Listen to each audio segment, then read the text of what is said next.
नमस्कार, मी जी किरण स्पर्धा विश्व ऑनलाईन अकॅडमी मध्ये तुमच्या सर्वांचं स्वागत। सीसॅट पेपर 2 पेपर विश्लेषण याच्यामध्ये सीसॅट पेपर 2 चे स्वरूप याचा हा दुसरा व्हिडिओ आहे। पहिल्या व्हिडिओमध्ये सीसॅट पेपर सिलेबस, त्याच्यानंतर टाइम मॅनेजमेंट सोडवण्यासाठीचं टाइम मॅनेजमेंट, टार्गेट कसं असावं, किती असावं याबाबतचा आपण सविस्तर चर्चा केली। आता या व्हिडिओमध्ये पेपर सोडवताना कोणता पार्ट कसा सोडवावा, त्याची काय काळजी घ्यावी, कशा पद्धतीने पेपर फेस करावा, कुठले चॅप्टर्स वाचावे, कशा पद्धतीने अचूक उत्तर मार्क करावं याचं सखोल डिस्कशन बघूयात।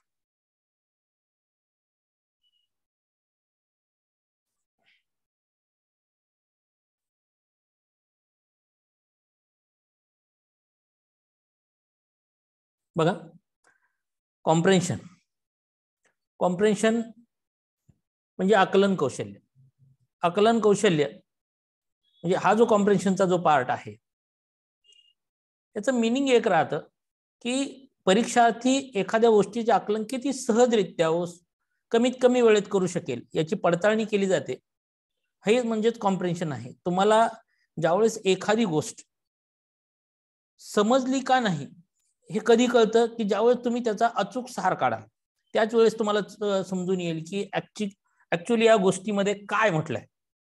आता सीसॅट मध्ये हा जो कॉम्प्रेन्शनचा पार्ट आहे, या कॉम्प्रेन्शनच्या पार्टचे 3 भागात विभागणी करतात शक्यतो। एक पहिला पार्ट आहे की उतारे, दोन्ही भाषेतले, याला म्हणतात बायलँग्वेज। दुसरी आहे मराठी भाषेचा एक उतार राहतो आणि तिसरा आहे इंग्रजी भाषेचा। असे 10 उतारे शक्यतो पेपरमध्ये दिले जातात। आता याच्यामध्ये पहा की 10 ते 11 उतारे दिलेले असतात। सुरुवातीला 11 उतारे दिले होते, नंतर 10 उतारे दिले। 1 ते 2 उतारे हे इंग्रजी भाषेवरती असतात। 80 प्रश्नापैकी 60 प्रश्न हे उतार्यावरती राहतात। म्हणजे किती, 60% चा जो पार्ट आहे, म्हणजे 60% वेटेज हे फक्त उतार्याला आहे। म्हणून मी काल एक म्हटलं की सीसॅट म्हणजेच गणित नव्हे, कारण सीसॅटचा जो पेपर आहे याच्यामध्ये 60% वेटेज हे जर कॉम्प्रेन्शनला असेल, आणि कॉम्प्रेन्शन हे फक्त सायन्स बॅकग्राऊंड असेल किंवा इतर ज्याचं मॅथ चांगलं आहे अशा पब्लिकची मक्तेदारी आहे, अशातला काही प्रकार नाही। कारण याच्यामध्ये उतारे जे दिलेले राहतात ते उतारे सर्वांना सारखे राहतात। त्याच्यामधला जो क्रक्स शोधायचा आहे, त्यातले जे अचूक उत्तर शोधायचं आहे, हे त्या प्रत्येकालाच त्या पद्धतीचं सोपं पण जातं आणि अवघड पण जातं। एकूण उतारे 10 ते 11, एकूण प्रश्न 50। प्रत्येक उतार्यावरती 5 प्रश्न दिले जातात। शक्यतो आता 10 उतारे दिले जातात। आता याच्यामध्ये बघा की उतार्यामध्ये काय काय विषय असतो, शक्यतो काय विषय दिला जातो। एक आहे संवाद। संवादाचा ज्यावेळेस उतार असतो हा सोपा उतार असतो। म्हणजे काय, ते आपण कादंबरी वाचतो, कादंबरीमध्ये बऱ्याचशा वेळा दिलेलं जातं की हा त्याला तो तसा म्हटला, असा म्हटला, एक थोडंसं डिस्कशन दिलं जातं। हा संवादाचा, याच्यावरचे जे प्रश्न राहतात हे एकदम इझी राहतात। सामाजिक प्रश्न म्हणजे सोशल इश्यू एखादा असेल, दारिद्र्य असेल, अंधश्रद्धा, जातीयता, रोगराई, स्त्री सक्षमीकरण, बेरोजगार, या पद्धतीचा जो असेल एखादा सामाजिक प्रश्न, त्याच्यावरती एखादा उतारा दिलेला असेल। शेती विकास असतो, सिंचन आहे, हरित क्रांती आहे, शेती तुकडीकरण, उत्पादन क्षमता आहे, सेंद्रिय शेती आहे, काय खतं आहेत, याच्यावरती काहीतरी दिलेला असेल एखादा उतारा। याच्यानंतर पर्यावरण आहे, या पर्यावरणावरती दुष्काळावरती दिला असेल, दुष्काळाचं नियोजन कसं करायचं, कोणत्या गोष्टीमुळे दुष्काळ पडतो, काय जंगलतोड असेल त्याचा परिणाम दिलेला असेल, वन्यजीव, पर्यावरणाचा ऱ्हास कशा पद्धतीमध्ये होतोय या पद्धतीवरती पण एखादा उतारा दिला जातो। ऐतिहासिक संबंधाचा उतार असतील, इतिहासाशी निगडीत एखादा उतारा दिलेला असेल, राजकीय संबंधाशी उतारा असेल, निवडणूक असेल, राज्यघटना असेल, किंवा राज्य पॉलिटी मधला एखादा पार्ट दिलेला, मूलभूत अधिकार कशाला म्हणायचं, काय ते कलम कुठले कुठले आहेत, कशा गदा आणली जाते, त्याची कर्तव्य काय आहेत, राजकीय प्रश्न काय उपस्थित होतो, याच्यावरती एखादा उतारा दिलू शकतात. अर्थकारण जो आहे याच्यावरती विचारतात. औद्योगिकरण आहे, दारिद्र्य रेषा आहे, उत्पादक व ग्राहक आहे, उत्पादन विपणन आहे. हा जो पार्ट आहे हा पार्ट थोडासा समजण्यासाठी, कारण इकॉनॉमिक्सचा जो पार्ट आहे हा मुलांना समजण्यासाठी थोडासा अवघड जातोच मुळात. मग हे जे पॅसेज असतात हे पॅसेज वाचताना आपण वरती पॅसेज वाचत असतो, वाचत वाचत खाली येतो, त्यावेळेस आपल्याला प्रश्न पडतो की आपण कशाचा उतारा वाचतोय. म्हणजे जसं खाली येत जाईल वाचत वाचत तसं वरचं उडून जात, म्हणजे वॅनिश होऊन जातं, काही लक्षात राहत नाही की कशाचा उतार आहे काय आहे हेही समजत नाही, परत एकदा बघावं लागतं आपल्याला. असे उतारे असतात. काही विज्ञान तंत्रज्ञानावरती असतं. हा जो प्रकार असतो हा एकदम छोटा उतार असतो पण किचकट खाऊ, एक किचकट असतो, वेळ खाऊ असतो. याच्यामध्ये काय होतं काय म्हणतं हेच कळत नाही. बऱ्याचशा तर लोकांना असं जे सायन्स बॅकग्राऊंडचे पब्लिक असेल त्यांना 11वी नंतर सगळं इंग्लिशमध्ये टर्मिनॉलॉजी असतात, त्याचे वर्ड्स हे इंग्लिशमध्ये माहिती असतात, पण ज्यावेळेस मराठीतनं वाचतात, आता इलेक्ट्रिक करंट काय तिथं विद्युत धारा म्हटलेला असेल, काय विभवांतर, इलेक्ट्रिक व्होल्ट, या ज्या गोष्टी आहेत, जो प्रकार आहे हा इंग्लिशमध्ये आणि मराठीमध्ये काही लोकांना ते कळून येत नाही. जर शक्यतो शक्य असेल तर इंग्लिशमध्ये वाचलेला कधीही बेटर राहील, जे इंग्लिश बॅकग्राऊंडचं पब्लिक असेल. एक आहे की याच्यामध्ये आपण काय मी म्हणतो की वाचताना बिटवीन द लाईन्स वाचायला सुरुवात करायची, म्हणजे आपल्याला बिटवीन द लाईन्स माहित असावं. पण मग याचा जो उतारा असतो ना विज्ञान आणि तंत्रज्ञान, याच्यात बिटवीन द लाईन्स बरोबरच बिटवीन द वर्ड्स, म्हणजे दोन वर्डच्या मध्ये काय मिनिंग आहे हेही आपल्याला थोडंसं कळणं गरजेचं आहे. त्याच्यानंतर साहित्य वेस, सगळ्यात प्रकार हा जो आहे हा थोडा क्रिटिकल असतो, कारण हे समीक्षा आहे. समीक्षा म्हणजे काय, एखाद्यानं बुक लिहिलं असतं त्याच्यावरती त्यानं समीक्षा लिहिलेली असते की हे बुक कसं आहे काय आहे. हे मुळातच पचायला जड असतं, ते समजत नाही. एकतर एवढे शब्द घन शब्द टाकलेले असतात, खाली जसं वाचत जातं तसं डोक्यातनं उडून जातं, ते काय चाललंय काहीच कळत नाही, परत एकदा वरती वाचत जावं लागतं. हा प्रकार हा साहित्य आणि तत्वज्ञान हे जे पॅसेज आहेत याच्याबाबत होतो. म्हणून ज्यावेळेस आपण उतारे सोडवणार आहेत, मी काल एक सांगितलं तुम्हाला की 9 उतारे, 10 पैकी ऍटलिस्ट 9 उतारे तरी आपले सोडवलेले असावेत. म्हणजे कसं आहे की 50 प्रश्नापैकी ऍटलिस्ट 45 प्रश्न तरी आपण सोडवलेले पाहिजेत. मग कसं आहे की या 2 पैकी एखादा उतारा जरी आपल्याला गाळता आला तरी काही हरकत नाही. काही उतारे सोपे आहेत, काही क्लिष्ट आहेत. 2017, 18 आणि 19 याचा जर विचार केला तर हे सोपे उतारे आहेत. 2016चा जर तुम्ही क्वेश्चन पेपर बघितला तर सर्वात अवघड 2016चे उतारे आहेत. मात्र मॅथ्स अँड रिजनिंग त्याला सोपं होतं, त्यामुळे तो पेपर मेकअप होऊन गेला. त्याच्या मानानं 2014 आणि 2015 याच्यामध्ये एक आहे की योग्य आणि अयोग्य याच्यामध्येच फिरवून टाकलं मुलांना, म्हणजे पूर्ण एवढं कन्फ्यूज केलं की उत्तर लिहिताना पब्लिकला जमलं नाही की याचं उत्तर काय लिहायचं. म्हणून मी एक म्हणतो की युपीएससीचा सीसॅटचा पेपर आणि एमपीएससीचा सीसॅटचा पेपर याच्यामध्ये बराचसा फरक आहे. युपीएससीचा पेपर हा एमपीएससीच्या मानानं खूप सोपा आहे, मात्र एमपीएससीचा पेपर हा युपीएससीच्या मानानं थोडासा किचकट राहतो. आता बघा उतारा कसा वाचावा. आता उतारा वाचण्याची पण एक पद्धत असते की कशा पद्धतीने वाचावा. ही संवाद, सामाजिक प्रश्न आणि पर्यावरणावरचे जे असतील ना हे सोपे असतात. एकदा तुम्ही बघितलं की तुम्हाला कळून येतं की हा कशाच्या निगडीत आहे. बऱ्याचशा लोकांचा प्रश्न पडतो की पहिल्यांदा उतारा वाचावा का प्रश्न वाचावे, हे बऱ्याचशा लोकांचा प्रश्न असतो की काय वाचावं सर पहिल्यांदा. तर असं आहे की उतारा कशावरचा आहे याची आयडिया येण्यासाठी ऍटलिस्ट प्रश्न वाचा, त्या उताराचे प्रश्न वाचा, पर्याय वाचू नका. पहिल्यांदा प्रश्न वाचा नंतर उतार्याकडे जा, कारण प्रश्न वाचल्यानंतर आपल्याला उतारा कशाची निगडीत आहे, कशा संदर्भातला आहे हे कळून येतं. त्याच्यानंतर एक आहे की त्या उतार्यामध्ये काय दिलेलं असू शकतं, त्यातले जे काही प्रश्नातले शब्द आहेत ते आपल्याला उतार्यामध्ये शोधता येतात. आता बघा प्रत्येक उतार्यासाठी 5 मिनिटाचा वेळ द्यायचा, 7 मिनिटाचा. 7 मिनिटाचा वेळ प्रत्येक उतार्यासाठी 7 गुणिले 10 म्हणजे 70 मिनिटं आपल्याला आपण पॅसेजसाठी दिलेले आहेत. पॅसेजला 70 मिनिटं आपण काढूनच ठेवायचे. याच्यामध्ये एक आहे की प्रश्न पहिल्यांदा वाचायचे, जेणेकरून उतार्याची पूर्वकल्पना येते आणि जो शब्द दिसला उतार्या तर त्याला तो मार्क करून घ्यायचा.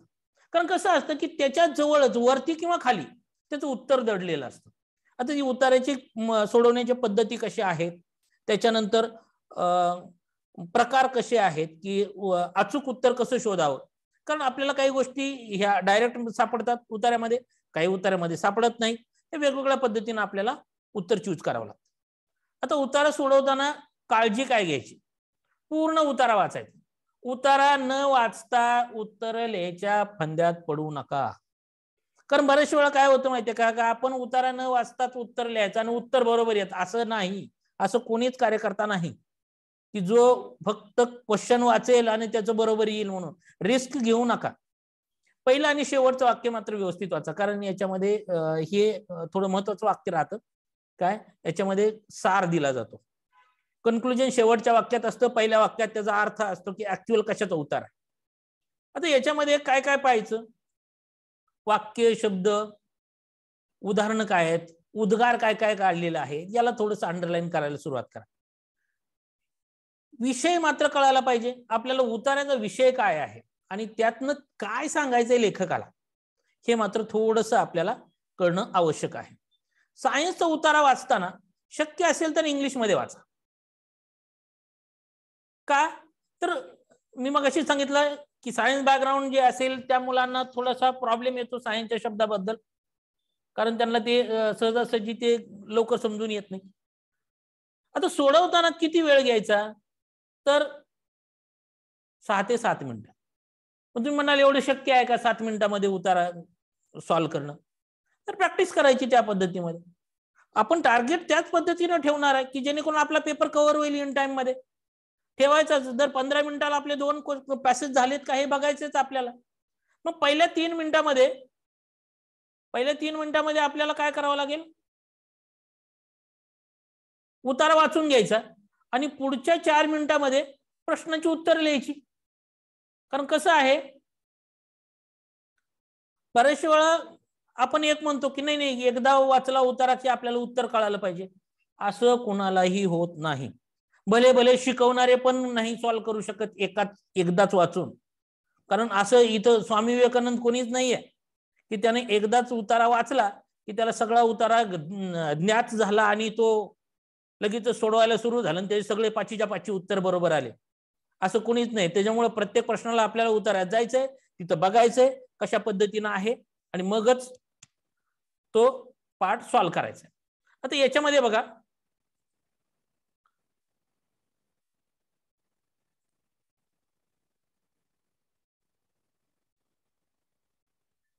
आता बरेचशा वेळा प्रश्नात आहे ना, योग्य अयोग्य, चूक बरोबर अशा पद्धतीचा आपल्याला प्रश्न दिला असतो. खालीलपैकी कोणते योग्य आहे नाही असे आहे, असं काही देतात. काय कोणते योग्य आहे, कोणते अयोग्य म्हणजेच काय तर योग्य आहे अशा पद्धतीने. योग्य नाही असे विधान शोधा, असं 2014 आणि 2015च्या पेपरमध्ये बऱ्याच वेळा दाखवलं आणि त्यामुळे कळत नाही योग्य नाही म्हणजेच काय तर अयोग्य, अयोग्य नाही म्हणजेच काय असेल योग्य असेल. की अशा पद्धतीने कुठंतरी कन्फ्यूज करायचा प्रकार हा पेपर सेटर कडून मुलांचा झाला होता आणि त्यामध्ये पब्लिकला कळालं नाही. मग आता बघा, उतारा अचूक कसा सोडवायचा, मग ही अचूक उतारा सोडवण्याची पद्धत काय, कसं सोडवा उतारा. कारण एक आहे की उतार्यावरती आपल्याला 60% वेटेज आहे, त्याच्यामुळं पेपर सोडवताना सर्वात जास्त लक्ष आपल्याला उतार्यावरती द्यायचं. ह्याच्यात माइंड खूप कूल लागतं सोडवायचं म्हणलं तर. कारण कसं आहे की कन्फ्यूज माइंडनं तुम्ही अचूक उत्तर देऊ शकत नाही. आपल्याला ऍक्युरेसी जर पाहिजे असेल तर आपल्याला माइंड हे खूप कूल ठेवावं लागेल. पहिल्या 7 मिनिटाचा वेळ आहे, त्यातल्या 3 मिनिटामध्ये उतारा वाचायचा आणि उरलेल्या 4 मिनिटामध्ये आपल्याला क्वेश्चन सोडवायचे. आता याच्यामध्ये महत्वाचे मुद्दे काय आहेत, प्रश्नातले शब्द, उदाहरणे याला अंडरलाईन कर, वाचतानाच अंडरलाईन करत चालायचे. क्वेश्चन मधला एखादा जर तुम्हाला शब्द सापडला त्याच्यात तर लगेच तिथं कुठल्या क्वेश्चन नंबरचा, क्वेश्चन नंबर 1 साईडला लिहून घ्यायचं. कारण हे त्या ओघानं आपल्याला जमलं पाहिजे. ओळीसमोरच प्रश्न क्रमांक द्यायला शक्यतो शिका. कारण प्रश्नाचे उत्तर जे आहेत ते त्याच ओळीच्या वरती किंवा खाली कुठेतरी असतात. प्रश्न होकारार्थी आहे का नकारार्थी आहे हे पण थोडस पाहायला शिका. कारण ह्याला खून करून ठेवा की नेमका प्रश्न काय म्हणतोय, होय म्हणताय का नाही म्हणताय, हे थोडस आपल्याला शिकावं लागेल. आता एक आहे की उतार्यावरील प्रश्न सोडवण्याच्या पद्धती काय. एक आहे डायरेक्ट मेथड, दुसरी आहे अजम्पशन मेथड, तिसरी आहे इलिमिनेशन मेथड म्हणजे कॅन्सलेशन मेथड, आणि चौथी आहे इन्फरन्स मेथड. आता एक आहे की डायरेक्ट मेथड काय असते, अजम्पशन मेथड काय आहे, इलिमिनेशन काय आहे, इन्फरन्स काय आहे. इन्फरन्स म्हणजे काय तर त्यातला मतीचा अर्थ. ही कशी असते बाबा, पद्धत काय आहे नेमकं ही, तर हे बघू आपण. बघा आता याच्यामध्ये ही डायरेक्ट मेथड मध्ये काय असतं तर उतार्यामध्ये जसेच्या तसे उत्तर सापडतं. उत्तर जे आहे ते उतार्यात जसंच्या तसं सापडतं. प्रश्न वाचला की त्यात उतार्यामध्ये जर गेलं तर तो प्रश्नाचं उत्तर सापडतं. आणि हे इझी असतं, हा जो पार्ट आहे हा इझी आहे, सहजरित्या मिळून जातं आपल्याला उत्तर. अजम्पशन मेथड मध्ये काय राहतं तर अजम्पशन मेथड मध्ये एक राहतं की जो प्रश्न आहे त्याचं उत्तर उतार्यात कुठं दिसत नाही आपल्याला. कारण प्रश्नाच्या अनुषंगाने आपण उत्तरात जात असतो. उतार्यात गेलं तर तिथं कुठं दिसत नाही, फक्त कुठंतरी ते संदर्भ तसं लागत असतो की यार याच्याशी निगडीत काहीतरी ह्या सगळं लिहिलेलं आहे. म्हणजेच काय, त्याच्याशी संदर्भीय घटना असते, एखादं उदाहरण दिलेलं असतं, उदाहरणादाखल एखादी गोष्ट सांगितलेली असते त्यांनी, आणि त्याचा संबंध दिलेला असतो. त्या बाबींशी संबंध लावून आपल्याला उत्तर शोधायचं असतं, याला म्हणतात अजम्पशन मेथड. आता तिसरी मेथड असते ती म्हणजे इलिमिनेशन मेथड. आता इलिमिनेशन मेथड काय आहे पहा, तर याच्यामध्ये काय आहे की आपल्याला उतार्यामध्ये कुठंच उत्तर दिसत नाही. प्रश्न वाचला, उत्तर शोधायला गेलं, पर्याय वाचून कुठंच ते पर्याय तर दिसत नाही. जर पर्याय दिसत नसतील तर मग आता यातनं चूज कसं करायचं, तर एक आहे की जो चुकीचे पर्याय आहेत ते कॅन्सल करायला सुरुवात करा. चुकीचे पर्याय इलिमिनेट करायचं, तो बाद करत चालायचे. पण जो पर्याय शिल्लक राहतो, जो शिल्लक राहणारा पर्याय आहे तो योग्य पर्याय निवडून अचूक उत्तर मार्क करून द्यायचं. याच्यामध्ये काय होतं की जे 3 पर्याय असतात हे एक वेग दिलेले असतात, काहीतरी वेगळेच उत्तर दिलेली असतात, ती आपल्याला कॅन्सल करावी लागतात की हे बरोबर नाही, तेही बरोबर नाही, तेही बरोबर नाही, मग हे असे. अशा पद्धतीने जो अयोग्य असतील अशा पद्धतीचे उत्तर कट करून टाकायची आणि जो शिल्लक राहील ते उत्तर मार्क करून द्यायचं. याच्यामध्ये कसं आहे की प्रश्न विचारताना योग्य किंवा अयोग्य, बरोबर किंवा चूक अशा पद्धतीचा हा प्रश्न विचारला जातो. त्याच्यामध्ये इलिमिनेशन मेथड आपल्याला वापरावी लागते. पुढचा पार्ट असतो हा म्हणजे इन्फरन्स मेथड. ही जी इन्फरन्स मेथड आहे हा काय आहे प्रकार, तर याच्यामध्ये एक आहे की प्रश्न आपण वाचतो, प्रश्न वाचल्यानंतर पर्याय वाचतो, पर्यायाचा कुठंच त्याच्यात अर्थ लागत नाही, म्हणजे त्याच्यामध्ये कुठंच सापडत नाही पर्यायातलं उत्तर. प्रश्नाचं उत्तर प्रश्न वेगळ्याच पद्धतीने विचारलेला जातो, पण कुठेतरी एक जर बघितलं तर ह्या दोघांची लिंकिंग सेम असते. म्हणजेच काय, त्या उतार्याचा मतीत अर्थ काढलेला असतो, याला म्हणतात इन्फरन्स.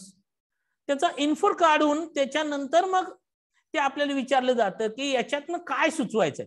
आणि हा जो मेथड आहे किंवा हा जो उतार आहे ही शक्यतो साहित्य बेस म्हणजे लिटरेचर बेस आणि तत्वज्ञान ह्याचे जे उतारे असतात याच्यासाठी हा बराचसा वेळा वापर केला जातो. कारण कसं आहे की तत्वज्ञानामध्ये त्यांनी जे टेक्स्ट दिलेलं जातं, जो उतारा दिला जातो, त्याच्यातनं त्याला काय म्हणायचंय हेच आपल्याला शोधायचं असतं आणि त्याच्यावरतीच प्रश्न दिला जातो. मग त्याच्यामुळे इन्फरन्स मेथड मध्ये एक आहे की आपल्याला पर्यायातलं जे पर्याय दिलेले आहेत ते उतार्यामध्ये कुठं दिसत नाही, प्रश्न जो विचारलेला आहे तो त्याच्या अर्थाशी निगडीत आहे, अशा वेळेस आपल्याला इन्फरन्स मेथड वापरावी लागते. आता याच्यामध्ये बघा हे आपण पद्धती बघितल्या, पण आता शोधायचं कसं. प्रकार असा असतो की उतार्यातला जर प्रश्न आहे, आपल्याला अभ्यास कशाचा करायचा त्या प्रश्नाचा करायचा. बरेचसे लोक म्हणतात की सर कुठलं पुस्तक वापरायचं उतार्याला. सगळ्यात महत्वाची एक गोष्ट आहे की ती उतार्याचा अभ्यास करण्यासाठी क्वेश्चन पेपरचाच अभ्यास करा. कारण आयोग ज्या डेप्थला जाऊन तुमचा क्वेश्चन पेपर डिझाईन करतोय ज्या पद्धतीने ते क्वेश्चन विचारले जातात त्याच पातळीला जाऊन त्याच लेवलला जाऊन आपल्याला अभ्यास करणं आवश्यक आहे. मग प्रश्नाचा अभ्यास करायचा आणि त्या प्रश्नाचं उत्तर कशा पद्धतीने आयोगानं काढून दिले याचाही अभ्यास करायचा आहे. याच्यावरूनच आपल्याला ज्यावेळेस आपण पेपरमध्ये फेस करणार पेपर त्यावेळेस आपल्याला तो प्लॅटफॉर्म आला पाहिजे किंवा त्यावेळेस तशी थिंकिंग आपली डेव्हलप झालेली असली पाहिजे की जेणेकरून आपल्याला उत्तर मिळेल. आता याच्यामध्ये बघा, स्पेसिफिक कडून पर्टिक्युलर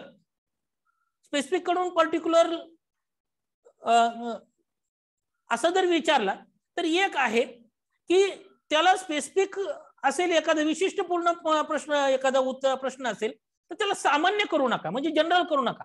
एखादा पर्टिक्युलर एखादा क्वेश्चन आहे त्याच्याबाबतचं जे विधान आहे ते पर्टिक्युलर आहे, त्याला जनरल करायला जायचं नाही. 2013च्या सीसॅटच्या पेपरमध्ये एक आहे पहा की हवामानशास्त्रीय दुष्काळ हे प्रत्येक दुष्काळाचं कारण आहे असं पर्यायातल्या एका विधानात लिहिलं आणि उतार्यामध्ये काय लिहिलेलं होतं तर हवामान शास्त्रीय दुष्काळ हे जलशास्त्रीय व शेतीमूलक दुष्काळाचे प्रमुख कारण आहे. म्हणजे याचं आणि याचं या दोघांचं कारण आहे म्हणून दाखवलंय, पण प्रत्येकाचं कारण आहे का? नाही. तर हे जे शब्द आहेत हे काय केलं तर याच्यावरून हे स्पेसिफिक आहे, याच्यावरून जनरल कडे गेले ते. तर अशा पद्धतीचं विधान जे आहे हे पर्टिक्युलर कडून जनरल कडे जाते का याचाही थोडासा आपल्याला अभ्यास करणं गरजेचं आहे. त्याच्यामुळं प्रश्नामध्ये फक्त, प्रत्येक, नेहमीच, सर्वसाधारणपणे, कदाचित, पैकी एक, एकमेव असे जे काही शब्द असतात हे शब्दांना कुठेतरी एक अंडरलाईन करून ठेवायचे, कारण हे जाऊन आपल्याला उद्या म्हणजे हे जाऊन आपल्याला पेपर सोडवताना आपल्याला फायदेशीर येणार आहे. असे सर्व शब्दांना खून करून ठेवा, कारण उत्तर आणि प्रश्न हे जे आहे हे याच्याशीच निगडीत असतात बरेचसे. तर कारण तुम्ही जर 2013 ते 2020 पर्यंतचे जर क्वेश्चन पेपर बघितले आणि त्याची उत्तरं जर व्यवस्थित अभ्यासली तर तुम्हाला कळेल की शब्दावरती त्यांनी उत्तरं फिरवलेली आहेत. पुढचा पार्ट म्हणजे सगळ्यात महत्वाचा आहे, म्हणजे उतार्याचा अर्थ हा स्वतःच्या मनाप्रमाणे लावू नका. म्हणजे आपण काही अर्थ लावतो काय. 2016च्या पेपरमध्ये काहीतरी एक प्रेमाचा एक पॅसेज आला होता, त्याच्यावरती आपण आपलेच कन्सेप्ट लावले, जे काय मनाला वाटेल तेच. अशा पद्धतीचं शक्यतो काय करू नका, कारण कसं आहे की उतार्यात काय दिलंय त्याच्यावरून आपल्याला लिहायचंय, स्वतःला नाही विचारलेलं की तुम्ही तुमचं मत द्या म्हणून. उतारा न वाचता उत्तरे लिहू नका, हे सर्वात इम्पॉर्टंट आहे. हे कधी होतं माहितीये का, ज्या वेळेस आपला पेपर सॉल्व लवकर होत नाही आणि टाइम कमी राहिलेला असतो आणि बरेचसे क्वेश्चन राहिलेले असतात, त्यावेळेस काय करतो आपण, दन क्वेश्चन वाचतो की उत्तर लिहितो. हे कायम लक्षात ठेवायचं की जर आपला पेपर इन टाइम मध्ये कव्हर होत नसेल तर नापासाच्या दिशेने आपली वाटचाल चाललेली आहे. त्याच्यामुळे मी काल पण एक सांगितलं की तुम्ही कॉम्प्रेन्शन पहिल्यांदा घ्या, 70 मिनिटांमध्ये पहिल्यांदा तुम्हाला कॉम्प्रेन्शन संपवायचं आहे. एनी हाव, कोणत्याही परिस्थितीमध्ये 70 मिनिटांमध्ये तुम्हाला कॉम्प्रेन्शन संपवायचं आहे. दर 15 मिनिटाला 2 पॅसेज संपलेत का हे तुम्हाला बघायचं. त्यामुळं उतारा न वाचता अंदाजे उत्तरे मार्क करू नका. आपलं नशीब एवढं बलवत्तर नसतं की आपण काय ढगात गोळ्या मारल्या की आपल्या बरोबर येतील. असं जर असतं तर आपण इतक्या वर्ष अभ्यास करत राहिलो नसतो, हे पण लक्षात घ्या. पहिल्याचे अटेम्प्टला लगेचच क्लास 1 होऊन निघून गेलो असतो. सायन्स वरील प्रश्न सोडवताना प्रत्येक वाक्य हे पूर्ण अर्थपूर्ण आहे, याचा कन्सेप्ट लक्षात घ्या. कारण कसं आहे की 2014 मध्ये लेझरवरचा एक उतारा आला होता, छोटा उतारा, 6-7 ओळीचा उतारा होता. एवढा लोकांनी त्याला 15 मिनिटं घातली. 15 मिनिटं वेळ देऊन सुद्धा एक क्वेश्चन बरोबर आला नाही पब्लिकचा. म्हणजे 5 पैकी 1, 2 अशा पद्धतीचं जर बरोबर येत असतील तर त्याला काही अर्थ नाही. प्रत्येक वाक्यामध्ये तो काहीतरी म्हणतोय. सायन्स बेस उतार्यावरती हेच महत्वाचं राहतं. आणि सायन्स बेस उतारा जर तुम्हाला जमत असेल तर तुम्ही 3-4 बीट न इतरांपेक्षा पुढे आहेत हे कायम लक्षात ठेवायचं. त्यामुळे सायन्स बेसचा उतारा जर तुम्हाला जमला, सायन्स बेस उतारा, तत्वज्ञानावरचा आणि साहित्य बेस उतारा जर तुम्हाला जमत असेल, धरून चालायचं. आपण पासाच्या यादीत आपला नंबर पुढचा आहे. कारण कसं आहे की यातल्या संकल्पना तुम्ही किती लवकर ग्रास्प करता याच्यावरती खूप डिपेंड. त्यामुळे उतार्यावरचे प्रश्न सोडवताना सर्व मुद्द्याचा विचार आपल्याला करावा लागतो आणि त्याच पद्धतीने आपल्याला अचूक उत्तरे मार्क करावी लागतात. असं जर केलं आपण, आपल्या ज्या पद्धती आहेत त्या वापरल्या, आपल्याला एक प्लॅटफॉर्म आला पाहिजे की उत्तरे कशी चूज करायची. कसं आहे की बरेचशा लोकांना एक वाटतं की उतार्यावरचे प्रश्न सोडवायचे म्हणजे ऑन द स्पॉट सोडवायचे असतात, त्याला काय अभ्यास करावा लागतो का, असा विचार करणारा कार्यकर्ता वर्षानुवर्ष सीसॅट देत राहतो. हे पण लक्षात आहे. पास व्हायच्या नावानं बोंब असते का, तर त्याला तेच कळलेलं नसतं की हा अभ्यास करावाच लागतो. कारण 60% वेटेज हे फक्त उतार्याला आहेत आणि उतार्याचा जर अभ्यास होत नसेल आपला, तर आपल्याला सीसॅटला मार्क पडणार नाहीत. आपल्याला जर चांगले मार्क पाडायचे असतील तर उतार्यावरचे प्रश्न कसे सोडवायचे, अचूक उत्तर कशी मार्क करायची, ही आयोगाच्या क्वेश्चन पेपर वरूनच आपल्याला चांगलं कळतं. आणि हे जर तुम्हाला एकदम व्यवस्थित कळालं तरच आपल्याला ही 150+ टार्गेट आपण कंप्लीट करू शकू, अन्यथा नाही. त्याच्यामुळे एक आहे की कॉम्प्रेशन आपल्याला प्रॉपर सोडवता आलं पाहिजे. अशा पद्धतीनं आपल्याला कॉम्प्रेन्शन आहे. याच्यानंतर पुढचा पार्ट आहे अंकगणित आणि बुद्धिमाप. आता बऱ्याचशा वेळा कसं आहे की पब्लिक एक विचारतं की सर अंकगणिताचा काय पार्ट वाचायचा आणि बुद्धिमत्तेचा काय पार्ट वाचायचा, हा प्रश्न असतो त्यांचा. एक आहे की 25 क्वेश्चन त्याच्यावरती विचारतात. मग कोण काय काय म्हणतं, नाही नाही मग मी आहे ना, मी अंकगणित सोडूनच देतो. कुठलाच पार्ट पेपर ज्यावेळेस तुम्ही अभ्यास करणार आहेत पेपरचा, त्यावेळेस कुठलाच पार्ट सोडून द्यायच्या भानगडीत पडायचं नाही. एकदा वाचून तर घ्या. वाचून घेतल्यानंतर पुढे बघू ना आपण की कशावरती जास्त भर द्यायचा. काय होतं माहितीये का, काही क्वेश्चन सोपे असतात, काही अवघड क्वेश्चन असतात. ह्या 25 क्वेश्चन पैकी ऍटलिस्ट आपले निगेटिव्ह जाऊन 21 तर बरोबर आले पाहिजेत, निगेटिव्ह जाऊन, तर आपल्याला 150+ टार्गेट कंप्लीट करता येत. काही प्रश्न सोपे आहेत, काही अवघड आहेत, काही तर अर्ध्या पानाचा एक प्रश्न आहे. जर तुम्ही बुद्धिमत्तेचा प्रश्न बघितलाय, बैठक व्यवस्थेचा प्रश्न असेल, कूट प्रश्नाचा एखादा प्रश्न असेल किंवा एखादा पॅसेज दिलाय त्याच्यावरून तुम्हाला ते कन्क्लुजन काढायला सांगितलं, निष्कर्ष काढायला सांगितलं, अर्ध्या पेजचा एक प्रश्न असतो. आणि त्यावेळेस काय होतं की बराचसा वेळ निघून जातो. आणि हे जसं आपल्याला काय आहे की सीसॅट मध्ये तुमच्या नॉलेज बरोबर तुमचं टाइम मॅनेजमेंट हे जज केलं जातं. तुमचं टाइम मॅनेजमेंट किती प्रॉपर आहे तेही बघितलं जातं. आता याच्यामध्ये अंकगणित आणि बुद्धिमाप ह्याचा कसा अभ्यास करायचा, काही निवडक घटक जे आहेत प्रकरणाचा अभ्यास करायला सुरुवात करा. काय काय येतं बाबा, पहिल्यांदा जे सोपे प्रश्न असतात ते सोडवायचा प्रयत्न करा. कसं आहे, काही प्रश्न अवघड असतात, काही सोपे असतात. मॅथचं एक जरी बेसिक न्यूमरेसी जरी म्हटलं असतं त्यांनी, तरी 1 किंवा 2 प्रश्नाचं एकत्रीकरण असतं आणि तुम्हाला प्रश्न दिले असतात. का 2.5 मार्काला प्रश्न आहे, कारण 1 मार्काला पण प्रश्न नाही, 2.5 मार्काला तुम्हाला प्रश्न द्यायचा आहे. जर 2.5 मार्काला प्रश्न देत असेल तर 7वी स्कॉलरशिप आणि 5वं स्कॉलरशिपचं पुस्तक वाचून कसं चालेल, आपल्याला तेवढ्या डेप्थचा अभ्यास करावा लागेल. त्याच्यामुळं अंकगणित म्हणजे मॅथमॅटिक्स वरती जर एखादा क्वेश्चन असेल किंवा रिजनिंग वरती, तर तो 1 किंवा 2 क्वेश्चनचं एकत्रीकरण करून त्यांना टाकलेलं असतं. काही प्रश्न तोंडी सोडवले जातात पटकन, कारण कसं असतं की काय क्ल्यू आहे हे आपल्याला कळायला पाहिजे. आणि काही क्वेश्चन एक क्विक मेथडच्या सहाय्याने आपल्याला सोडवता आले पाहिजे. कारण कसं आहे की बैठक व्यवस्थेचा प्रश्न असेल, कूट प्रश्न असेल, एकच लाईन असते की तो त्याचा बेस असतो, त्याच्यावरून आपण त्या पर्यायातलं कॅन्सलेशन मेथड वापरू शकतो आणि त्याच्यामधून पटकन जज करू शकतो. फक्त हे कळायला पाहिजे. हे कधी येतं, त्यावेळेस तुमची प्रॉपर प्रॅक्टिस होते, त्यावेळेस तुम्हाला कळतं की प्रश्न न सोडवता पण आपल्याला ह्याचं उत्तर मार्क करता येऊ शकतं. अवघड प्रश्न असतात, वाटलं आपल्याला की वेळ जातोय, लिव्ह इट, सोडून द्या, पुढचं सोपा प्रश्न घ्या. कारण काय होतं माहितीये का की अवघड प्रश्न सोडवत बसले आपण आणि तिथंच वेळ निघून गेला. ती प्रश्न सोडवला म्हणून काय आपल्याला कोण जास्त मार्क देणार नाही. नाही नाही, तुम्ही खूप अवघड प्रश्न सोडवला 10 मार्क घ्या तुम्हाला, असं कोणच नाही म्हणणार आहे. त्याला 2.5च मिळणार, सोपा सोडवलं तरी 2.5च मिळणार. त्यामुळे उगाच अवघड प्रश्नाच्या नादी लागत बसू नका. पुस्तक मात्र दर्जेदार वाचा, सराव करायचा. कसं, चांगलं पुस्तक वाचायचं. पुस्तक वाचताना काहीतरी आपलं सोपं पुस्तक वाचायचं आणि म्हणायचं मला सीसॅटला 150 मार्क द्या. कोणी कुठे आणून द्यायची 150 मार्क? कारण स्टडी मटेरियल पण असं असावं की दर्जेदार असावं. पुस्तकं वाचताना आपला येणारा पेपरमध्ये जो प्रश्न येतोय तेवढ्या डेप्थला जाणारं पुस्तक असावं ते.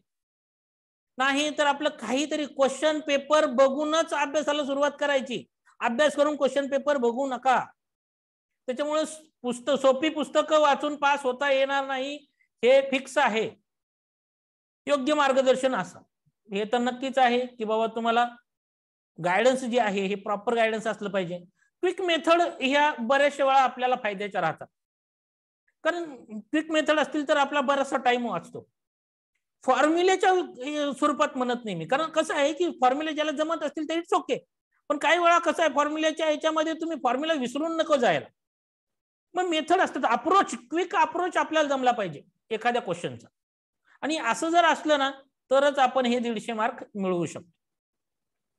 आता जर पाठीमागच्या क्वेश्चन पेपरचा जर विचार केला तर याच्यामध्ये काय काय कुठले कुठले क्वेश्चन आपल्याला हे करणं गरजेचं आहे चॅप्टर. तर बघा, अंकगणिताचा, ह्याच्या अंकगणितामध्ये वय वर्ष आहे, गुणोत्तर प्रमाण आहे, सरासरी आहे, काळ काम वेग आहे, काळ काम आणि वेतन आहे, वेग अंतर आहे, रेल्वेवरची काही गणित आहे, नळ टाकी आहे, शेकडेवारी आहे, नफा तोटा आहे, सरळ व्याज चक्रवाढ व्याज ज्याच्यावरचं गणित विचारलं जातं पेपरमध्ये, परम्युटेशन आणि कॉम्बिनेशन आणि प्रोबॅबिलिटी, हा जो 2 पार्ट आहे हे जर तुम्ही सोडवले प्रॉपर, कारण कसं आहे एकदा जर तुम्हाला समजलंय, 11वी 12वी सायन्सला होतं हे परम्युटेशन कॉम्बिनेशन आणि प्रोबॅबिलिटी, हे जर तुम्हाला एकदा समजलं तर याचे प्रश्न सोपे आहेत, एकदा समजले की ते सॉल्व्ह होतात. आणि हे जर तुम्ही सोडवत असाल तर इतरांपेक्षा 2 ते 3 बीटनं तुम्ही पुढे आहेत हे कायम लक्षात ठेवायचं. हा जो पार्ट आहे हा एका स्टेप मध्ये सॉल्व्ह होता. वय वर्षचं क्विक मेथडनं पटकन एका लाईन मध्ये सॉल्व्ह होतो. सरासरी तुम्हाला न कॅल्क्युलेशन करता सॉल्व्ह होतं. वेग अंतरचे बी असे काही क्वेश्चन आहेत की जे एकाच लाईन मध्ये सॉल्व्ह होतात. रेल्वेवरचे आहेत. कसं आहे की जनरल मेथडनं तुम्ही प्रत्येक प्रश्न सोडवत बसले तर किती वेळ जाईल आपला, एवढा टाइम आपल्याकडे नाही. तर त्याच्यासाठी तुम्हाला तो अप्रोच आला पाहिजे की कशा पद्धतीचे याचं उत्तर आपण जज करू शकू. कुठलाही याच्यामध्ये क्वेश्चन पेपर मध्ये एक आहे की तुम्हाला किती स्टेप वाईज येतं याला काही देणं घेणं नाही, तुमचं उत्तर बरोबर मार्क केले का तुम्ही, बस एवढंच बघितलं जातं. त्याच्यामुळं थोडासा आपल्याला अप्रोच येणं गरजेचं आहे मॅथ्स रिझनिंग मध्ये. बुद्धिमत्तेमध्ये बघा, सांकेतिक भाषा हा पार्ट महत्वाचा आहे. बैठक व्यवस्था, याचे मोठी क्वेश्चन अभ्यासाला सुरुवात करा. सर्क्युलर मॅनर मध्ये बसलेत किंवा समजा एका लाईन मध्ये बसलेत किंवा 2 लाईन आहेत समोरासमोर तोंड करून बसलेले आहेत, हा याच्या डावीकडे तो त्याच्या उजवीकडे, याच्या पद्धतीने ह्या ज्या आहेत हे थोडस याचा अभ्यास करा. दिशा आहे, दिशावरची काही जास्त अवघड प्रश्न विचारले जात नाही, पण याची प्रॅक्टिस थोडीशी असावी. घड्याळाचं हे घड्याळ एवढे सेकंदाने पुढे जातं हे मागं जातं असला प्रश्न आता विचारत नाही. आता काय विचारतात, काय त्या ग्रहावरती जे घड्याळ आहे ज्याची तबकडी आहे 720 अंशाची आहे, जिथं आपली 360 अंशाची असते, अशा पद्धतीनं जिथं 12 तासाचं आपल्या तबकडी घड्याळ राहतं तिथं त्यांचं 24 तासाचं, अशा पद्धतीनं 48 तास, अशा पद्धतीनं काय काय काय पद्धती सांगितल्या जातात.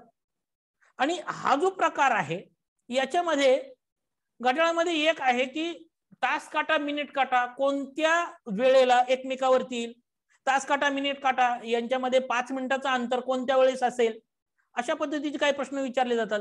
त्यामुळे एक आहे की अँगल काढणे हा किंवा कितीनं पुढे जातं आणि कितीनं पाठीमागं जातं हे याच्यापेक्षा याचा पुढचा पण अभ्यास करायला सुरुवात करा. दिनदर्शिका, दिनदर्शिकेमध्ये 30 31 बेरेज असे बेरजेत करायचं ते आता जमाना गेला. आता आहे ना तुम्हाला सगळे जे ईडीसी वापरता आले पाहिजेत, एक्स्ट्रा डेज इन कॅलेंडर, काय 2 + 3 + 2 + 3 अशा पद्धतीची बेरीज करता आली पाहिजे. आणि हे बेरीज करून तुम्हाला दिनदर्शिका पुढं किती जाते, पुढे जात असेल तर प्लस असेल, पाठीमागे जात असेल तर मायनस असेल, -3 आलं, जर सोमवार असेल सोमवार बद्दल -3 गेलं, अशा पद्धतीने तुम्हाला करता आलं पाहिजे. दिनदर्शिका एक आहे की रिझनिंगच्या बुक मध्ये खूप व्यवस्थित दिलेलं आहे, बुद्धिमत्ता चाचणी बाय जी किरण, याच्यामध्ये हा दिनदर्शिकेचा पार्ट खूप व्यवस्थित दिलाय. एकदा जर हा पार्ट तुम्हाला कळाला तर तुम्ही कधी 30 31च्या भानगडीत पडणार नाही. एकदम 6च्या अलीकडचे सगळे आकडे, सगळे डिजिट 2, 3, 4, 5 अशाच पद्धतीमध्ये. कूट प्रश्नाचे 2 पार्ट आहेत. एक आहे सिंपल आहे, लेवल 1 आहे आणि लेवल 2 आहे. लेवल 1 मध्ये काय की सिंपल क्वेश्चन असतात आणि लेवल 2 जी आहे त्या लेवल मध्ये कसं आहे की तुम्हाला टॅब्युलर फॉर्म मध्ये एखादा ते टाकावं लागतं आणि मग सॉल्व्ह करावं लागतं. पॅरामीटर याच्यामध्ये 2-2, 3-3 पॅरामीटर दिले जातात. 2-2, 3-3 पॅरामीटर असतात आणि ते पॅरामीटर तुम्हाला बसवून ते सॉल्व्ह करायचं असतं. ते कूट प्रश्नाचा जास्तीत जास्त सराव करा. त्याच्यानंतर ठोकळे आणि सोंगटी हा पण पार्ट सोपा आहे, असं काही अवघड नाही. एकच 1-2-3 प्रकार आहेत ते एकदा अभ्यासा. नातेसंबंधाचा जो क्वेश्चन आहे हा टी डायग्रामनं तुम्हाला सोडवता आला पाहिजे. हे बघा खऱ्या खोट्याचं आहे. खरे खोटे याला खरं मानू, मग हे नाही झालं मग त्याला खरं मानू, हे नाही झालं मग त्याला, अशा पद्धतीत जाऊ नका. एक थीम आहे, ती थीम बघा. एक व्हिडिओ आहेत, मी जे दिलेला आहे व्हिडिओ, तुम्ही जर युट्यूब चॅनलला जर गेले जी किरण मॅथ्स मध्ये, तर खरे खोट्यावरचा एक व्हिडिओ आहे. त्याच्यात डायरेक्ट दाखवते तुम्हाला की उत्तर कसं चूज करायचं, डायरेक्ट उत्तर चूज करायचं. हा मानून तो मानून असलं करत बसायचं नाही. इनपुट आउटपुट हा एक सलग 2-3 वर्ष प्रश्न विचारला, त्याच्यानंतर काय प्रश्न विचारलेला नाही त्याच्यावरची. सांकेतिक तुलना हे मात्र करून ठेवा. हे जर प्रश्न तुम्ही केले तर हे पण तुम्ही इतरांपेक्षा 1-2 बीटनं तुम्ही पुढे असाल, कारण हे प्रत्येकाला, बरेच पब्लिकला हे अवघड वाटतं. आकृत्यावरचे प्रश्न आहेत, मालिका आहे, समान संबंध आहे, पेपर कटिंग, पेपर फोल्डिंग हा जो प्रकार आहे हा तुम्हाला थोडासा अभ्यास करावा लागेल. याच्यानंतर लॉजिकल रिझनिंगचा पार्ट आहे. लॉजिकल रिझनिंग मध्ये विधानी अनुमान आहे, स्टेटमेंट कन्क्लुजन, गृहीतके आहे, युक्तिवाद आहे, कार्यप्रणाली आहे. म्हणजे काय, statement conclusion, statement assumption, statement argument आणि स्टेटमेंट कोर्स ऑफ ऍक्शन. हा जो प्रकार आहे हा लॉजिकल रिझनिंगचा प्रकार तुम्हाला थोडासा समजून घेणं आवश्यक आहे. कारण याच्यामध्ये आहे की तुम्हाला जे उत्तर वाटतं तेच उत्तर आहे का हे समजणं गरजेचं आहे. ऍक्च्युअली एखादं विधान केल्यानंतर त्यातून प्रतीत होणारा अर्थ म्हणजेच अनुमान असतं. ते विधान करण्यापूर्वी केलेला विचार म्हणजे गृहीतके असतात. आणि एखाद्या विधानावर केलेलं मतमतांतरे म्हणजे जे काय मत मांडतो आपण याला युक्तिवाद म्हटलं जातं. आणि विधानानंतर जे काय अप्रोप्रिएट ऍक्शन केली जाते त्याला कार्यप्रणाली म्हटलं जातं. हे अशा तुम्हाला स्टेटमेंट दिलं जातं, त्यातून तुम्हाला अचूक पर्याय मार्क करायचा असतो. हेही थोडंसं प्रॅक्टिस करून पहा याच्यावरून. याच्यानंतर डेटा इंटरप्रिटेशन आणि डाटा सफिशियन्सी हा जो डीआयचा आणि डीएसचा पार्ट आहे हाही थोडासा बघून घ्या. कारण याच्यामध्ये कसं आहे की डीआय पेक्षा डीएसचे प्रश्न विचारले जातात. डीआयचा जरी प्रश्न विचारला तरी एकच प्रश्न विचारला जातो. हे बँकिंगला वगैरे हे याच्यावरती प्रश्न जास्त राहतात. आपल्याला सीसॅटला एखाद दुसरा प्रश्न राहतो. डीएसचे मात्र प्रश्न विचारले जातात. डेटा सफिशियन्सी ते मात्र एक आहे की कोणतं एक सफिशियंट आहे, एक विधान एक पुरेसे आहे की विधान 2 पुरेसे आहे की दोन्ही विधाने पुरेसे आहेत किंवा 1 किंवा 2 पुरेसे आहे. अशा पद्धतीनं आपल्याला प्रश्न विचारला जातो. कसं आहे की मॅथ्स अँड रिझनिंग हे क्विक मेथडच्या सहाय्याने जर तुम्ही सोडवायचा प्रयत्न केला तर वेळ कमी लागेल आणि इन टाइम मध्ये पेपर कव्हर होईल. सगळ्याच गोष्टी आपण जनरल मेथडनं जात असेल तर उपयोग नाही. कारण थोडंसं आपल्याला अप्रोच येणंही गरजेचं आहे. 25 प्रश्नासाठी आपल्याकडे 45 मिनिटं राहतात. म्हणजे कसं आहे की 70 मिनिटं आपण कॉम्प्रिहेन्शनला देणार, 70 मिनिटं हे कॉम्प्रिहेन्शन आहेत. त्याच्यानंतर डिसिजन मेकिंग आहे, याला 5 मिनिटं देणार, म्हणजे इथं झाले 1.25 तास. आणि हा जो पार्ट आहे मॅथ्स आणि रिझनिंगचा याला देणार आपण 45 मिनिटं. असा 120 मिनिट आहेत, म्हणजे 2 तास आहे. प्रत्येक प्रश्नाबाबत क्विक अप्रोच असणं आवश्यक आहे. अभ्यासासाठी सखोल ध्यान व पुरेसा सराव हे गरजेचं आहे. बुद्धिमत्ता, अंकगणित आणि बुद्धिमत्ता हा मेन पार्ट रोल प्ले करतो. कारण कसं आहे की कॉम्प्रिहेन्शनला सगळेच त्या पद्धतीने प्रयत्न करणार. बऱ्याचशा लोकांना कॉम्प्रिहेन्शन प्रॉपर येतं, काही लोकांना येत नाही. पण मॅथ्स आणि रिझनिंग हे सगळ्यांनाच येतं असं नाही. त्यात जर आपण थोडंसं इतरांपेक्षा 4-5 बीटनं पुढे असेल तर मात्र कायम आपल्याला फायदा होतो. त्यामुळे एक आहे की मॅथ्स आणि रिझनिंग साठी आपण एक लक्षात ठेवायचं की आपण इतरांपेक्षा एक 4 ते 5 बीटनं आपण थोडं पुढे पाहिजे. आता एक पहा की डिसिजन मेकिंगचा जो पार्ट आहे, 5 क्वेश्चन येतात आणि हे 5 क्वेश्चन ह्याची जी उत्तर आहेत या उत्तराला मार्किंग सिस्टीम आहे. 2 मार्क, 1.5 मार्क, 1 मार्क, 0 मार्क. बरोबर, अशा पद्धतीचं मार्किंग सिस्टीम आहे. ही जी याला निगेटिव्ह मार्किंग सिस्टीम नाही. त्यामुळे आपण जो कुठला मार्क करेल एवढं तर ऍडव्हान्स मार्क करणार नाही की ज्याला 0 मिळतील. 1, 1.5, 2 हे अशा पद्धतीचे कुठेतरी आपण मार्क करू. पण हा पार्ट घेतला कशासाठी, तर तुम्ही ज्यावेळेस प्रशासकीय अधिकारी म्हणून तुम्ही निवड होते आणि तुम्ही सीटवर जाऊन बसता, रोज काही ना काही प्रॉब्लेम असतात, तुम्हाला निर्णय घ्यावा लागतो. आणि तो निर्णय जो घ्यायचा असतो तो अचूक निर्णय, योग्य निर्णय असावा. अशा पद्धतीचा निर्णय घ्यावा लागतो तुम्हाला. आणि हे निर्णय घेताना तुमची व्यक्तिमत्व काय आहे, तुमच्या अंगी काय काय गुण आहेत हे दाखवलं जातं. आणि याच्यासाठी हे निर्णय प्रॉपर घेणं आवश्यक आहे. आता बघा, निर्णय क्षमता ही व्यक्तीच्या अंगी असणारा महत्वाचा गुण आहे. असा निर्णय घेणे प्रशासनाचा आत्मा आहे. म्हणजेच काय, तर निर्णय हाच एक प्रशासनाचा आत्मा आहे. कारण रोज काही ना काही निर्णय तुम्हाला घ्यावे लागतात. आता याच्यामध्ये निर्णयाचे प्रकार काय काय आहेत, तर सर्वसाधारण निर्णय. म्हणजे सर्वसाधारण निर्णयामध्ये काय पहा, याच्यामध्ये दैनंदिन जीवनामध्ये जे तुम्हाला निर्णय घ्यावे लागतात ते याच्यामध्ये आहेत. विशिष्ट पद्धती आहेत, नियम आहेत, सूत्रे आहेत त्याच्या अनुषंगानं. कारण सर्वसाधारण म्हणजे कसं आहे की समजा आपली धरून चाला की आपण रस्त्याने चाललेलो आहे, डाव्या बाजूने चालावं, याला काय हे नाही, एक नियम आहे की बाबा आपण रस्त्याच्या डाव्या बाजूने चाललं तर ऍक्सिडेंट होणार नाही. किंवा समजा आता तुम्ही कुठे तुमची मेसला आहे, समजा मेस बंद झाली तर तुम्ही कुठेतरी दुसरीकडे जेवायला जाणार ना. हा एक आहे, ह्याला काही लय मोठा निर्णय घ्यायची गरज नाहीये, हा सर्वसाधारण निर्णय आहे. बरोबर, पेपर आहे, पेपरला थोडस लेट होतंय, पाऊस पडायला लागलाय, तर तुम्ही काय करणार, कुठलं तरी व्हेकल करून जाणार. हा सर्वसाधारण निर्णय आहे. कायदेशीर निर्णय, कायदेशीर निर्णय म्हणजेच काय, तर त्याला कुठला तरी एखादा नियम किंवा कायदा किंवा परिपत्रक याचा आधार असतो. म्हणजे हे जस्टिफाय केले जातं. जस्टिफाय केले म्हणजे काय, तर तुम्ही दिलेला निर्णय हा योग्य आहे की अयोग्य आहे, हा कायदा, परिपत्रक आणि नियम याच्या माध्यमातून तो निर्णय योग्य की अयोग्य हे ठरवलं जातं. याला म्हणतात कायदेशीर निर्णय. याच्यानंतर काय असतो की एक तात्विक किंवा संस्कारक्षम निर्णय असतो. म्हणजे कसं आहे की तुमच्या अंगी जे गुण आहेत याच्यातनं तुमचा संस्कार हे रिफ्लेक्ट होतात, तुमचे व्यक्तिमत्व ह्याच्यातनं रिफ्लेक्ट होतं. अशा पद्धतीनं तुम्हाला निर्णय घ्यायचा असतो. कारण कसं आहे की तुमच्या तो स्वभावाचा भाग म्हणून तो प्रकार असतो की तुम्ही कशा पद्धतीने एखाद्या गोष्टीकडे बघता. आणि शेवटी जो पार्ट आहे तो शेवटीचा पार्ट आहे की तो म्हणजे प्रशासकीय निर्णय, जो आपल्याला प्रशासनामध्ये रोज घ्यावा लागतो. हे प्रशासकीय जे निर्णय आहेत, आता बघा, प्रशासकीय अधिकारी म्हणून तुम्ही ज्यावेळेस काम करता त्यावेळेस तुम्हाला रोज कोणता ना कोणता निर्णय घ्यावा लागतो. मग तो निर्णय कसा पाहिजे, नियमाला धरून पाहिजे, काय कार्यक्षेत्रामध्ये पाहिजे, अधिकार क्षेत्रामध्ये पाहिजे, अन्याय न होणारा पाहिजे, लोकहिताचा पाहिजे, परिस्थितीची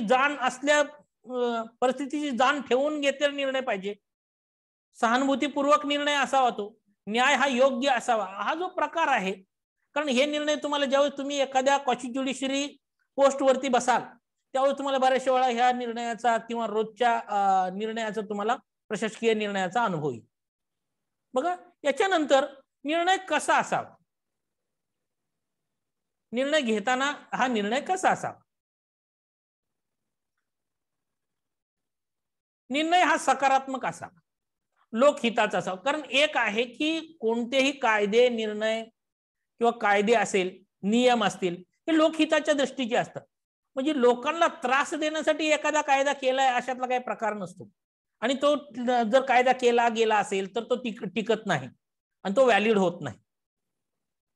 सर्व नियम जे आहेत, निर्णय, हे कार्यप्रणाली, नियम, सदरची परिस्थिती, समस्येचं कारण काय आहे, उद्भवणारे त्याच्यानंतर तो प्रश्न आहेत याचा विचार करून घेतलेला असावा. त्याला नियमाची, तत्वांची, संस्काराची, कायदेशीर बाबींची जोड असावी, लोकहिताचा असावा. त्याच्यामध्ये कसं आहे की कोणताही निर्णय याच्यामधून तुमचं व्यक्तिमत्व हे रिफ्लेक्ट होणार आहे. त्यामुळे तुमचं व्यक्तिमत्व हे स्वच्छ असतं, कार्यक्षम आहे, सामाजिक भान असलेलं असेल, तुम्ही घेतलेला निर्णय हा सर्वसमावेशक असेल, हेखेखोर नसेल. म्हणजेच काय, मी म्हणतो तीच खरं, मी साहेब आहे ना तर मी म्हणतो तेच खरं, तुम्ही काय सांगायचं नाही, मला वाटेल तेच करेल, असा प्रकार नसावा. असा जर कुणी एखाद्या अधिकाऱ्याने घेतला तर मग मार खाईल तो, असा प्रकार राहतो. मग हे हेकेखोर जे निर्णय असतात हे हेकेखोर नसावा, समोरच्याच ऐकून तर घ्या. अशा पद्धतीचं जी परिस्थिती आहे हे कायम लक्षात ठेवा की समस्या, या समस्याला बगल देणारा निर्णय नसावा. म्हणजे याला काय केलंय, बायपास करून निघून गेलाय किंवा हा समस्यात खोडून टाकलेला नसावा, ही सॉल्व्ह करणारा असावा, समस्या सॉल्व्ह करणारा निर्णय असावा, न्यायप्रिय असावा, मदतीचा हात देणारा असावा, निर्णय घेताना तिची जी परिस्थिती आहे ती प्राप्त परिस्थिती याचाही थोडासा विचार असावा आणि त्याची उकल व्हावी. म्हणजेच काय, समस्या आहे त्या समस्येतून सोल्युशन निघावं, नाहीतर सोल्युशन न निघता वेगळंच काहीतरी निर्णय देणे ही योग्य नाही. काय टाळावे बरं, आता निर्णय घेताना काय काय टाळा, म्हणजे इलिमिनेट काय काय करायचं पहा आपल्याला.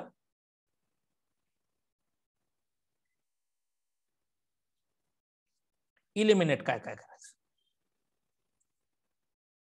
कायदा, नियम आणि संविधान याच्या विरोधात जर एखादा निर्णय असेल तर तो आपल्याला डिलीट करायचा, म्हणजेच काय, इलिमिनेट करायचं. लोकहितापेक्षा जर इतर कोणत्याही विशिष्ट गटाला त्याचा फायदा होतोय असं जर तुम्हाला वाटत असेल तर तो निर्णय इलिमिनेट करायचा. समाजावर विपरीत परिणाम होतोय असं दिसत असेल तरी तो इलिमिनेट करा. आपल्या कार्यक्षेत्रात कक्षेच्या बाहेर आहे, म्हणजे कसं आहे, बरेचशा वेळा तुम्ही कॉशी ज्युडिशरी जर तुमची पोस्ट असेल तर बरेचशा वेळा वकील तुम्हाला येऊन सांगतात की सर हे तुमच्या ज्युरिडिक्शनच्या बाहेर आहे, त्याच्यावर तुम्ही निर्णय नाही देऊ शकत. हा जो पार्ट आहे म्हणजेच काय, कार्यक्षेत्र कक्षेच्या बाहेर असलेले निर्णय. तुमचा निर्णय हा हेकेखोर नसावा, म्हणजे माझंच खरं, अहंकारी नसावा, मी म्हणजे साहेब आहे, दूषित. म्हणजे काय, एखाद्या गोष्टीबद्दलचा तुमचा पूर्वग्रह हा चुकीचा आहे, द्वेष आहे एखाद्या बाबतचा, हे तिथं रिफ्लेक्ट नाही झाला पाहिजे. अशा पद्धतीचा कुठतरी निर्णय असावा तुमचा. असे हे निर्णय, अशा पद्धतीचे निर्णय हे टाळा, असे निर्णय घेऊ नका. निर्णय क्षमता आणि समस्या निवारण, हे समस्या निवारण म्हणते तसेच समस्या निवारण व्हावी, नाहीतर समस्याला राहिली बाजूला, वेगळाच निर्णय काहीतरी दिलाय. समस्येची उकल निघाली पाहिजे, म्हणजे त्याचं सॉल्व्ह झालं पाहिजे. ती समस्या काय करावे व काय करू नये याची आपल्याला माहित पाहिजे. याचा विचार करूनच या 5 प्रश्नांची उत्तरं तुम्हाला द्यायची. झिरोचा जो आहे तो तर आपण कधी लिहिणार नाही, 1, 1.5 आणि 2 याच्या दरम्यान कुठतरी आपलं उत्तर येईल. काय आहे की 5 प्रश्नामध्ये ज्यावेळेस आपण डिसिजन मेकिंगचा प्रश्न वाचतो त्यावेळेस 2 पर्याय आपोआप उडून जातात, 2 तर निघून जातात, राहिले किती, 2च राहिले. मग ह्या 2 मध्ये आपल्याला चूज करायचंय. मग तो एक तर 2.5 मार्काचा आपल्याला सापडेल किंवा मग 1.5 किंवा 2 मार्काचा तरी सापडेल, अशा पद्धतीनं काहीतरी सापडेल. मग असं आहे की किमान 10 गुण तर मिळावे त्यामध्ये, म्हणून 5 प्रश्नाला आपल्याला 10 गुण मिळणे आवश्यक आहे. आता याच्यामध्ये बघा की सीसॅटच्या पेपरमध्ये हा जो राज्यसेवेचा पूर्वचा पेपर आहे याच्यामध्ये सीसॅट खूप महत्वाचा पेपर आहे. कारण हा पेपर आहे, पब्लिक काय करतं, याला एक सब्जेक्ट कन्सिडर करतं, ही सब्जेक्ट म्हणून वापरतं. हा सब्जेक्ट नाही तर हा एक पेपर आहे, 200 मार्कचा पेपर आहे, 200 मार्क आहे त्याला. तुमचा एखादा जीएसचा एखादा सब्जेक्ट हा जास्तीत जास्त 12 ते 15 मार्क एवढे कॅरी करतो, याच्या पलीकडे नाही. आणि तेवढंच वेटेज आपला एक पॅसेज कॅरी करतोय. त्याच्यामुळं याच्याकडे एक पेपर म्हणून बघायला शिका. आणि एक आहे की कट ऑफचा जर विचार केला तुम्ही, नेहमी जो 2013 ते 2020 पर्यंतचे जर कट ऑफचा विचार केला तर कायम आपल्याला एक लक्षात ठेवायचं की आपल्याला 150+ टार्गेट ठेवायचं. जीएसला आपल्याला 100 जरी मार्क पडले तरी आपले जीएसला 100 आणि सीसॅट याला 150, असे आपल्याला 250 मार्क हे पडले पाहिजेत. 250+ जर मार्क पडत असतील तर आपण कायम सेपर साइड मध्ये आहे. कारण कट ऑफ कितीही लागो इथपर्यंत शक्यतो आपलं जर आपण कायमच पास असेल. त्याच्यामुळे एक आहे की टार्गेट तुम्ही 150 ठेवून चला, अभ्यास प्रॉपर अभ्यास करा, स्ट्रॅटेजी प्रॉपर अवलंबा, क्वालिटी बेस्ड स्टडी मटेरियल वाचा, योग्य मार्गदर्शन घ्या, याची खरंच गरज आहे. या पद्धतीने जर तुम्ही गेले तर सीसॅट काही म्हणणार नाही, सहज सहज पास व्हाल तुम्ही. सीसॅटला जास्तीत जास्त मार्क पडतील तुम्हाला. मात्र एक आहे की सीसॅट मध्ये सर्वात जास्त तुमचं नॉलेज, तुमचं प्रॉपर स्ट्रॅटेजी, तुमचं टाइम मॅनेजमेंट हे सगळ्यात महत्वाचं आहे. अशा पद्धतीनं कुठेतरी आपल्याला जावं लागेल. मग याच्यामध्ये आपल्याला जर समजा मार्क पाडायचे 150, तर हे कसे मार्क पाडता येतील आपल्याला? बघा, कॉम्प्रिहेन्शनचा जो पार्ट आहे, या पार्ट मध्ये आपल्याला 50 क्वेश्चन आहेत, आपण 45 सोडवले धरून चालू. आपण या 45 पैकी एनी हाऊ 35 तरी बरोबर पाहिजे. निगेटिव्ह जाऊ ना, निगेटिव्ह जाऊन आपल्याला बरोबर 35 पाहिजे. त्याच्यानंतर तुम्ही मॅथ्स आणि रिझनिंग आहे, याचे 25 बीट्स आहेत. त्या 25 बीट्स पैकी किती सोडवायचे तेवढे सोडवा, पण आपल्याला 21 तरी बरोबर पाहिजेत निगेटिव्ह जाऊन. असं जर झालं तर किती झाले? हे 56 झाले, गुणिले 2.5, 25 × 150, 0 15 आणि 25 × 5 125, 125 आणि 15 140, म्हणजे 140. इथं डिसिजन मेकिंग जो पार्ट आहे त्याच्यामध्ये 5 प्रश्न आहेत. या 5 प्रश्नाला आपल्याला ऍटलिस्ट 10 मार्क तरी पडावेत. अशा पद्धतीने जर 140 + 10 150 अशा पद्धतीचं टार्गेट आपलं असावं. जर समजा इथं तुम्हाला कमी पडत असतील तर इथं वाढवा, इथं कमी पडत असतील तर इथं वाढवा. ह्या 2 मध्ये तुम्हाला काय खेळायचंय ते खेळायचंय. इथं शक्यतो जास्तीत जास्त मार्क वाढणार नाही, एका दुसरा मार्क इथं वाढू शकतो. त्याच्यामुळे 150चं टार्गेट जर ठेवलं तर कुठंतरी आपण 130 140 अशा पद्धतीनं पुढे प्रोसीड होऊ. त्यामुळे टार्गेट 150 ठेवा. 150 जर टार्गेट ठेवलं तर आपण सहज अप टू द मार्क पोहोचू. कायम एक लक्षात ठेवा की 250+ मार्क आपल्याला घ्यायचे जीएस प्लस सीसॅट मध्ये. जर 250+ मार्क असतील तर हे सेपर साइड आहे, आणि सेपर साइड मध्ये ज्यावेळेस आपण असतो त्यावेळेस प्री झालेल्या दुसऱ्या दिवशीपासून सुद्धा आपण मेन्सला अभ्यास करू शकतो. नाही तर जर तळ्यात मळ्यात असेल, जर काठावर बसत असेल, आपण जर बांधावर जाऊन बसत असेल तर मात्र मी पास होईल का, मी पास होईल का, याच्यामुळे मेन्सचा अभ्यास होत नाही. आणि जर चुकूनच पास झालो तर प्री पास झाल्यापासून ते मेन्सचा जो पिरियड आहे हा छोटा असतो, त्याच्यामुळे मेन्स पास व्हायची गॅरंटी देता येत नाही. त्यामुळे प्रीलाच एवढे मार्क पाडा की एक सेपर साइड मध्ये आपण कायम असू. आणि सेपर साइड मध्ये असल्यामुळं पेपर झाल्यानंतर, प्रीचा पेपर झाल्यानंतर 8 दिवसात आपण मेन्सच्या अभ्यासाला लागता आलं पाहिजे. अशा हिशोबानं आपण स्ट्रॅटेजी ठेवा, अशा पद्धतीनंच आपलं प्लॅन ठेवा, अशा पद्धतीनं टार्गेट आपण लावलं पाहिजे आणि पेपरला सामोरं गेलं पाहिजे. अशा पद्धतीचं सीसॅटचा पेपर आहे. प्रॉपर नियोजन केलं, प्रॉपर मटेरियल वाचलं आणि प्रॉपर जर तुम्ही तुमचा प्लॅटफॉर्म बनवला, थिंकिंग तशी डेव्हलप केली, तर अप्रोच ठेवला त्या पद्धतीने, तर सहज आणि सहज तुम्ही 150+ मार्क त्या सीसॅटला घेऊ शकता. अशा पद्धतीनं हा पार्ट आहे, सीसॅटचं स्वरूप आहे. याच्यानंतरच्या व्हिडिओमध्ये आपण प्रत्येक जे क्वेश्चन पेपर आहेत, ह्या क्वेश्चन पेपरमध्ये जे पॅसेज आहे ते पॅसेज कशा पद्धतीनं सोडवतात, कशा पद्धतीनं आयोग देतं, उत्तरं कुठं दडलेली असतात आणि ती उत्तरं चूज कशी करायची हे आपण पुढच्या व्हिडिओमध्ये बघू.